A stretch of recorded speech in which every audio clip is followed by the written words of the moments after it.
Ngayon ang Lakers nakikita na magkakaroon ng pagkakataon na makakuha itong si Daniel Gafford at ma-reunite dito kay Luka Doncic ngayong season. Yan mismo ang nakikita mga pare ko dahil pwedeng samantalahin ng Lakers ang nangyayaring rebuilding dito sa Dallas. Hindi lang naman ang Lakers, maraming team ngayon ang nagbabantay sa magiging movement ng Dallas since nang magbago yung direksyon ng mga to sa pagpapalit ng general manager.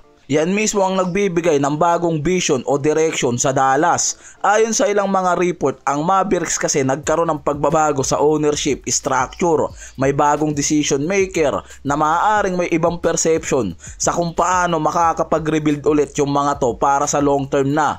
Ang bagong ownership pwedeng mas gusto nga raw mag-focus sa financial flexibility o pagbabago ng roster na hindi lang nakasentro sa old core. Dahil base nga sa report, ang Mavericks gusto nang i-restructure ang core nila dahil na rin sa aging ng ilan sa mga importanteng core sa roster o dahil sa hindi optimal ang chemistry o contribution ng ilang core players nila sa bagong plano ng magiging GM ng Dallas. May matinding backlash na natatanggap ang front office nun dahil sa mga controversial issue pa sa nangyaring trade dito kay Luka Doncic. Kaya ngayon, zero control ang Mavericks sa ilang first round picks sa future nila mula 2027 hanggang 2030 ayon sa ilang analyst na tumutukay sa problema mismo ng roster construction nila. At para ma-optimize ang mga natitirang assets at contract flexibility, maaaring gamitin ng Mavs ang ilang core players bilang bahagi ng trade package para makuha yung mga bagong key players o draft pick na mas magiging fit sa long-term vision. Kaya naman nandyan yung mga pangalan nila Davis, Irving, Thompson.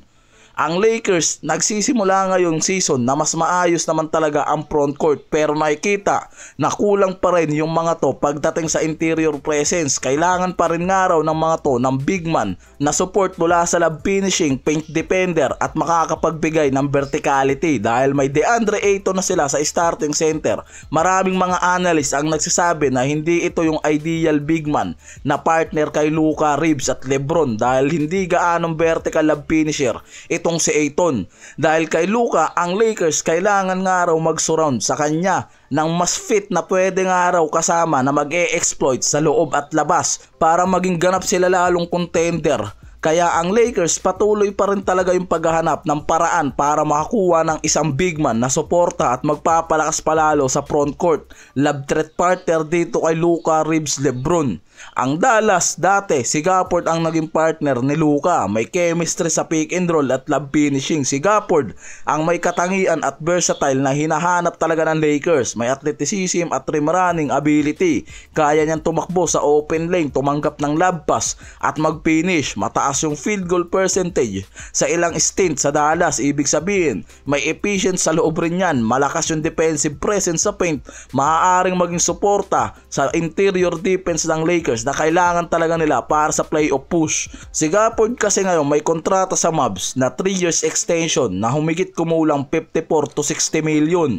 Ang Mavericks hindi pa in full sell mode. Ayon sa ilang analyst, ibig sabihin hindi agad nila itatanggal ang ilang asset tulad ni Gafford maliban nga raw kung makakatanggap yung mga to ng malaking return para sa kanilang future plan.